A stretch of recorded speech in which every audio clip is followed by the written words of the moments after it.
ating simula ng umaga ng mga balitang dapat nating malaman sa 774 Balita Ngayon. 774 Balita Ngayon. 30 minutong pag-uulat ng mga impormasyon at mga pangyayari sa loob at labas ng bansa. 774 Balita Ngayon. Kasama ang buong pwersa ng 774 News Team. 774 Balita Ngayon. Sa himpilang pinagkakatiwalaan sa balita at serbisyo publiko. DWWW 774, your ultimate news and music radio. At ngayon, narito ang inyong mga tagapagbalita. 774 Balita Ngayon. 774 Balita Ngayon. Magandang umaga, Luzon, Visayas at Mindanao. Ngayon po'y araw ng Martes, January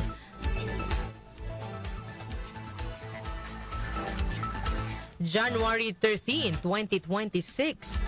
Narito na ang 774 Balita Ngayon. 774 Balita Ngayon.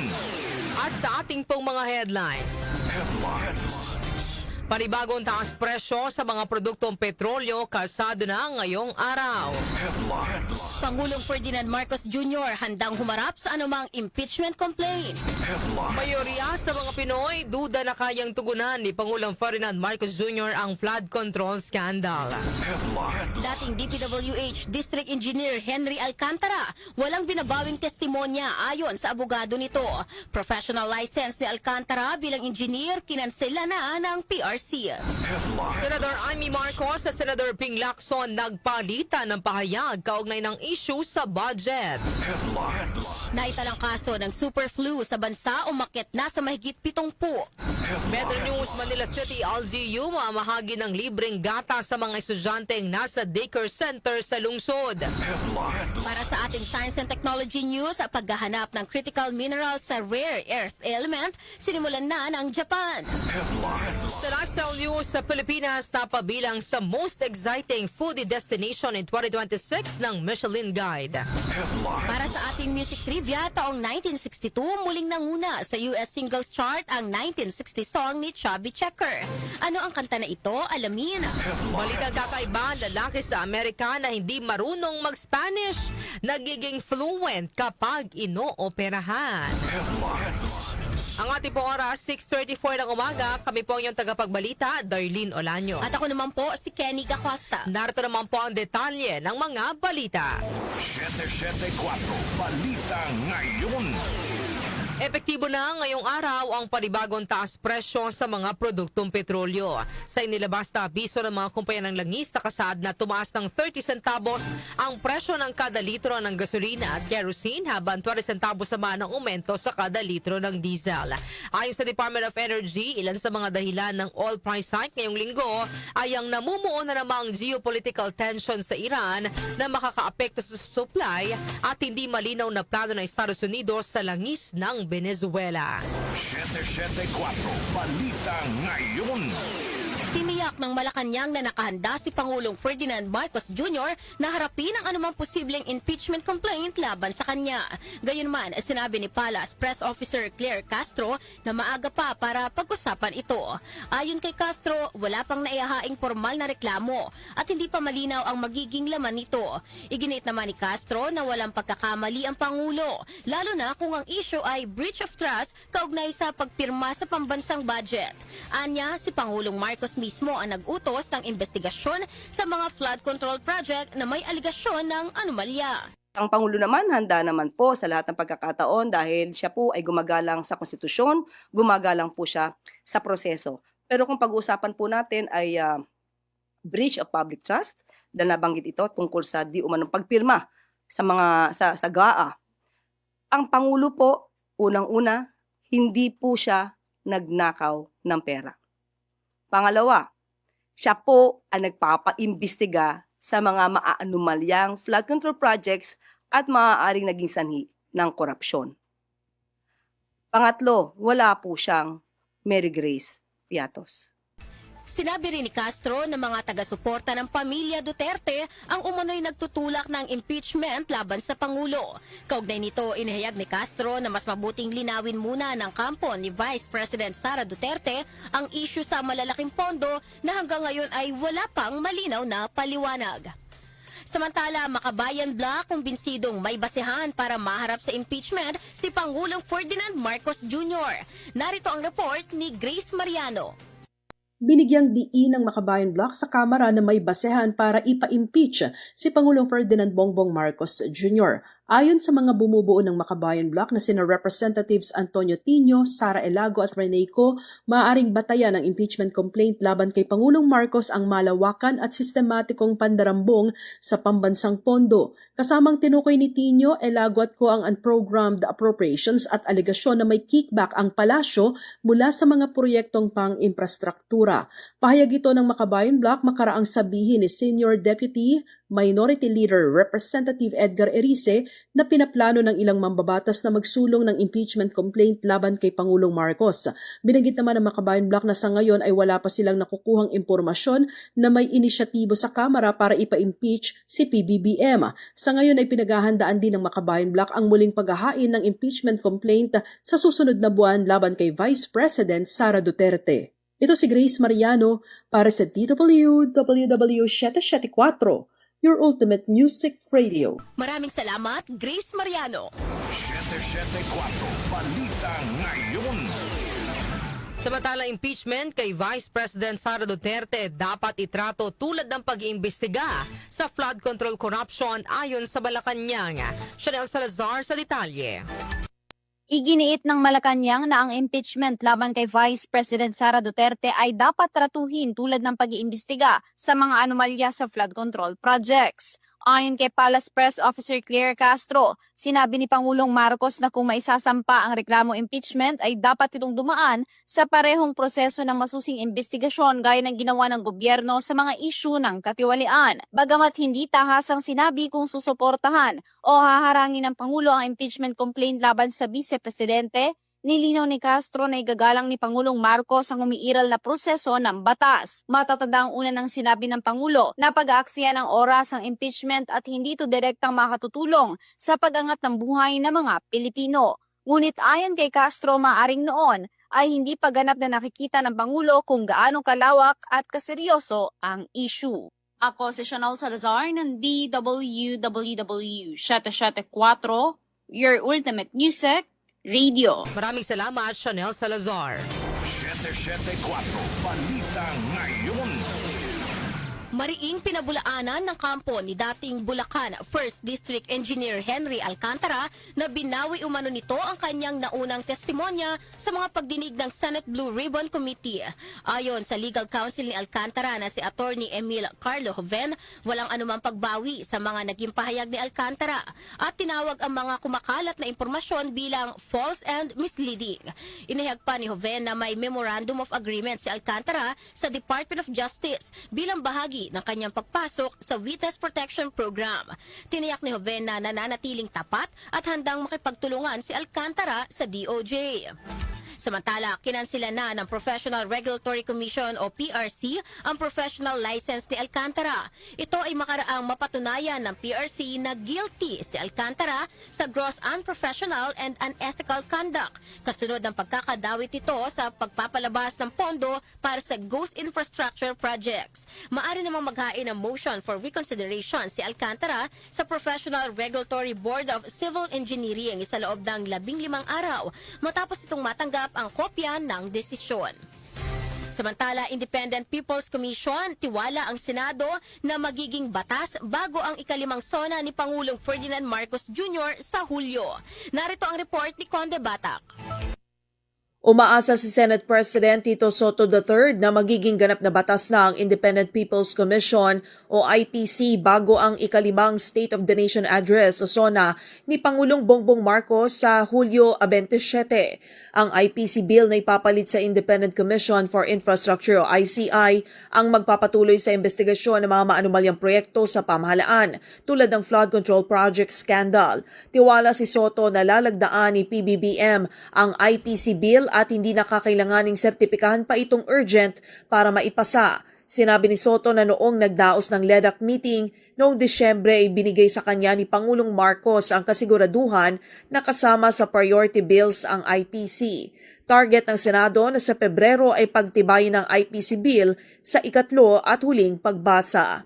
Conde Batak ng DWWW 774, your ultimate music radio. Maraming salamat sa iyong report, Conde Bata.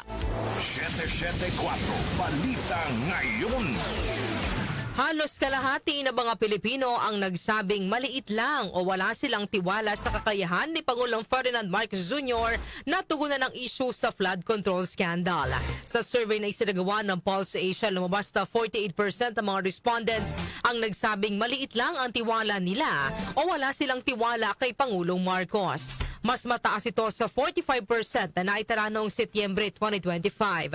At 30% naman na nagsabing malaki ang tiwala nila sa Pangulo pero mas mababa ito kumpara sa 32% na naitala noong Setyembre.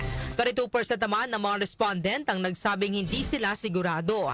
Sa kabila nito, 59% naman ng mga Pinoy ang nagsabing tiwala silang mananagot ang mga sangkot sa katiwalian. 13% naman na nagsabing makakatakas lang ang mga sangkot habang 28% ang hindi sigurado.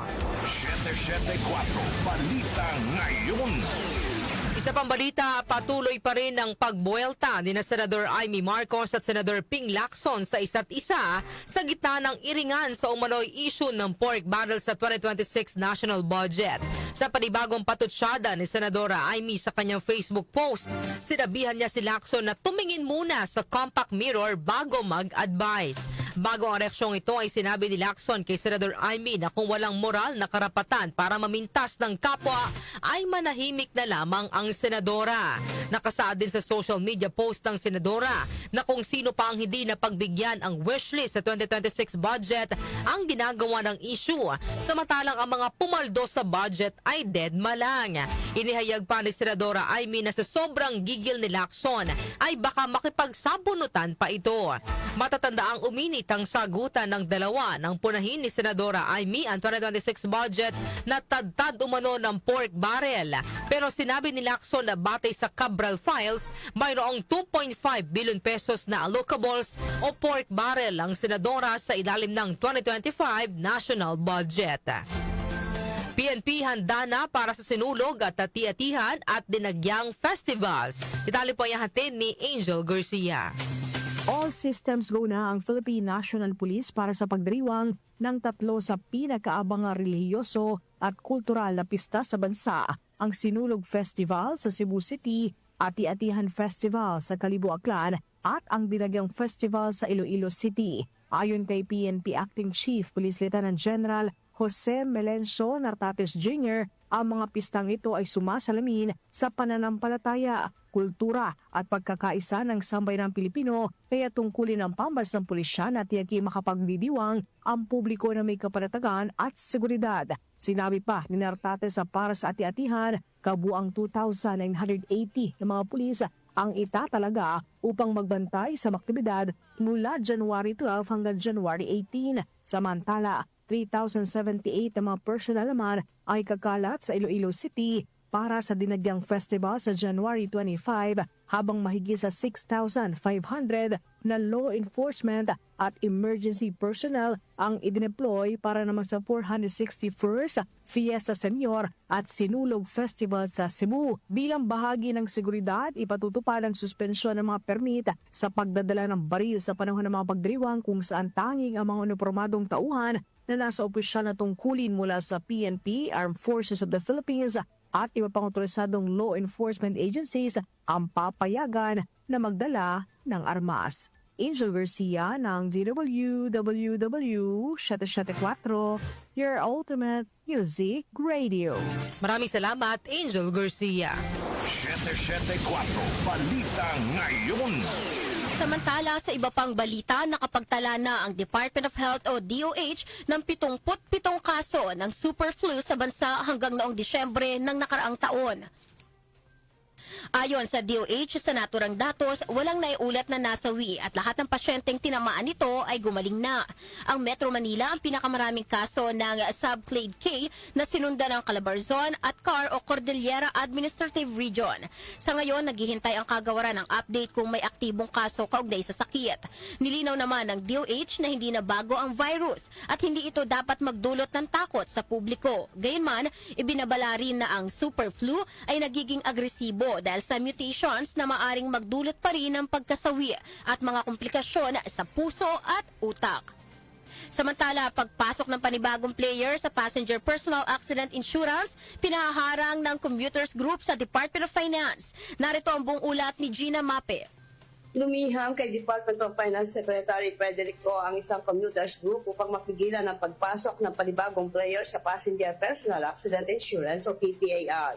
Ayon kay Atty. Ariel Linton ng Lawyers for Commuters Safety and Protection o LCSP, layo nito na mapigilan ang plano ng Insurance Commission na dagdagan ng isa pang player ang Passenger Personal Accident Insurance alinsunod sa binalangkas na Insurance Commission Circular Letter No. 2025-17 na may probisyon na nagtatanggal sa dating limitasyon na dalawang insurance pool na nagkabisa noong December 1, 2025. Iginiit nito na wala namang problema sa kalusubukuyang sistema, ngunit bakit kailangan pang magdagdag ng isa pang kumpanya ng insurance. Bigyan din nito na hindi dumaan sa public consultation ang pagpasok ng bagong insurance player.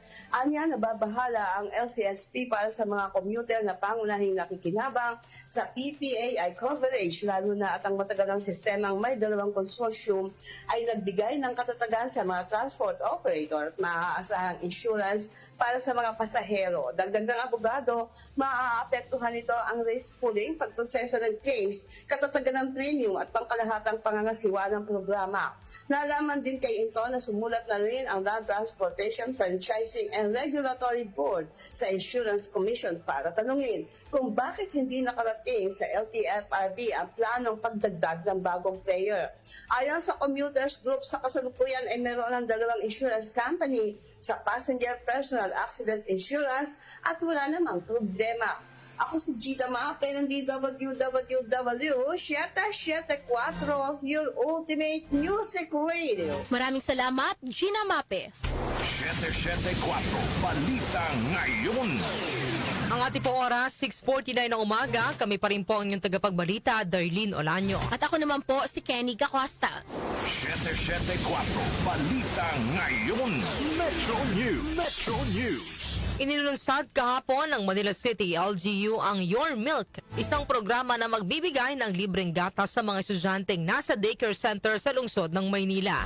Ayon kay Manila Mayor Isko Moreno, ay pamamahagi ng city government ang gatas 3 beses kada linggo sa mga daycare students. Layo nitong matulungan ang mga magulang sa pagbibigay ng tamang nutrisyon sa kanilang mga anak. Ginanap ang ceremonial turnover kahapon sa mahigit 400 daycare centers at mahigit 21,000 preschoolers sa Younger Street, Barangay 137 sa Balut, Tondo. Foreign exchange rates. Foreign exchange rates. Narito na ang update sa ating foreign exchange rates. Ang palitan ng piso kontra dolyar ay nasa 59 pesos and 16 centavos. Nasa 66 o 68 pesos and 88 centavos naman ang palitan ng piso kontra euro. Habang ang British pound ay nasa 79 pesos and 27 centavos. Ang palitan naman ng piso kontra Saudi Real ay nasa 15 pesos and 78 centavos. Habang ang Japanese yen ay nasa 37 centavos. Lotto results. Lotto results. Update naman tayo sa resulta ng Lotto. Ihatid po sa atin ni Jonah Bakiran. Jonah. Narito na ang mga lumabas na winning combination sa Grand Lotto 655 na binola kagabi January 12, 47, 43, 36, 9, 7, at 11. May papremyo naman ito na 29,700,000 pesos. Ang bola naman sa Mega Lotto 645 ay ang 9, 5, 11, 21, 6, at 2. Kung saan ang papremyo naman ay aabot sa 15,293,132 pesos. Wala namang nakapag-uwi ng naturang mga papremyo. Ako po si Jonah Bakiran na nagsasabing huwag lang umasa sa bola tumaya sa buhay para maka-jackpot ka ng tagumpay.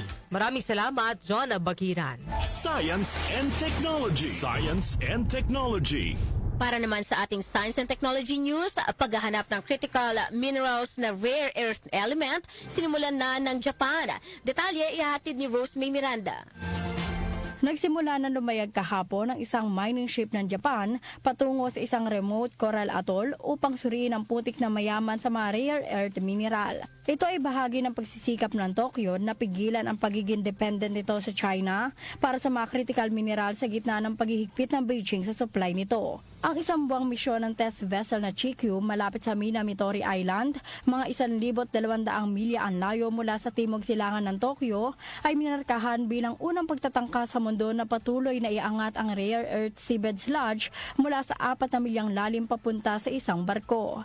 Ang Japan na tulad ng mga kaalyado nitong bansa sa kanluran ay binabawasan ang pagdepende nito sa China para sa mga mineral na mahalaga sa paggawa ng mga kotse, smartphone at kagamitang militar na isang pagsisikap na minadali sa gitna ng isang major diplomatic dispute sa Beijing. Para sa ilang heavy rare earths mineral tulad ng mga ginagamit para sa mga magnet, sa mga electric at hybrid vehicle motor, inihayag ng mga analyst na halos ganap na umaasa ang Japan sa China na isang malaking panganib para sa pangunahing industriya ng automotive nito.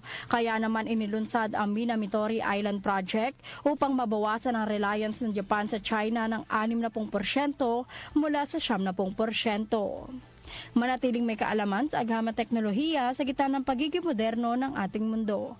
Ako si Rose May Miranda ng DWWW 774 Ultimate Music Radio. Maraming salamat sa iyong Science and Technology News, Rose May Miranda. Lifestyle News. Lifestyle News.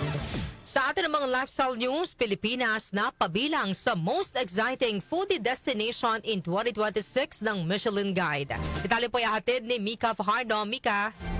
Kabilang ang Pilipinas sa listahan ng Michelin Guide ng most exciting foodie destinations ngayong 2026 kasama ang 15 iba pang mga bansa. Ayon sa prestiyosong food guide ng 2026, ang pinakamagandang panahon para magsagawa ng gastronomic adventure sa bansa dahil sa mga global events sa Manila at Cebu. Kinilala rin ng Michelin Guide ang tumataas na bilang ng mga batang Filipino chef na may mga independent styles na nagsiselyo sa food culture na puno ng pagbabalanse ng traditional at international techniques. Kabilang naman sa mga lutuing Pilipino na inirekomenda ng Michelin Guide ay ang sisig, sinigang, inasal at adobo, na nila'y nagpapakita ng balanse ng matamis, maalat at maasim na lasa sa pamamagitan ng mahusay na paggamit ng mga prutas at pampalasa mula sa iba't ibang rehiyon sa bansa at mga pamamaraan sa pagluto tulad ng pag-marinate at pag-iihaw.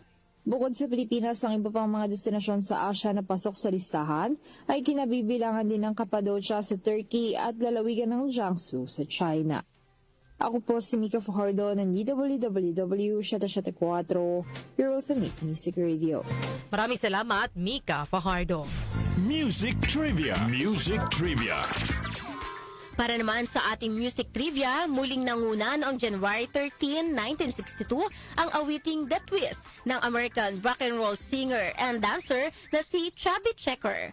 Ang The Twist ay unang nilabas ni Checker noong June 1960. Bahagi ito ng album niya noong 1960 na Twist with Chubby Checker. Ang awiting The Twist ay sinulat ng American singer and songwriter at lead vocalist ng grupong Midnighters na si Hank Ballard. Sa loob ng isang linggo, nag-number 1 ang kanta sa Billboard Hot 100 noong September 1960 at muling nanguna sa naturang music chart matapos ang halos 2 taon na tumagal naman dito ng 2 linggo. Ang muling pagpasok ng The Twist sa number 1 Billboard Hot 100 ay hindi na muling nangyari sa ibang awitin.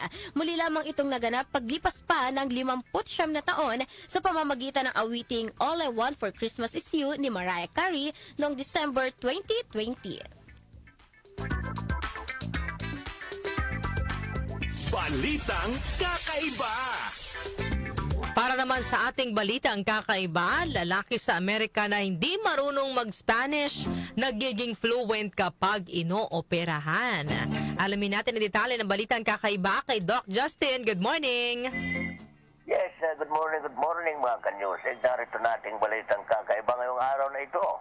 itinuturing na pambihirang medical mystery ang sitwasyon ng isang 33 years old na si Stephen Chase mula sa Utah, USA. Ito ay dahil kahit anong hindi siya marunong mag-Espanyol ay nagiging fluent siya sa pagsasalita ng Spanish sa tuwing sumasailalim sa operasyon. Ayon sa mga doktor, biglang nagiging fluent si Stephen sa pagsasalita ng Spanish sa loob ng 20 minutes tuwing nagigising siya mula sa anesthesia matapos ang operasyon. Nagsimula ang insidente nung siya ay 19 years old matapos ang isang knee surgery at lagi na itong nangyayari tuwing sumasailalim sa operasyon sa nakalipas na dekada. Na pag-alaman ng mga doktor na si Stephen ay may Foreign Language Syndrome o FLS na isang napakabihirang kondisyon. Hinala ni Stephen maaaring nakuha ng kaniyang subconscious ang Spanish language dahil lumaki siya sa lugar na maraming may lahing Hispanic. Ayun, talagang tanong ka, bakit ganun? Anyway, siguro nga talagang na-expose siya doon sa community rin. Kaya mayroong idea at na-adapt niya, no? Pero, Diyos ko, wag na tayong, di na kailangan maoperahan para lang makapagsalita ng Spanish. Mapapag-aralan naman yan. Okay? Alright, mga kanyusik, yan natin balitang kakaibang ang araw na ito ko si Doc Justin. Just out ng ko. Thank you. Maraming salamat, Doc Justin, para sa ating balitang kakaiba. Bago tayo magtapos sa ating balitaan, bigay ko muna, Kenny, ang ating topic ngayong araw po ng Tuesday na ating pong bibigyan ng opinyon ngayong umaga. Kabilang ba kayo sa naniniwalang may makukulong sa flood control scandal? Yan ang ating pong pag-uusapan ngayong araw ng Martes. Kabilang ba kayo sa naniniwalang may makukulong sa flood control scandal? Ang ating pong text line 0929-321-8738 at maaari rin po kayong mag-comment sa ating pong Facebook Live at sa ating YouTube channel.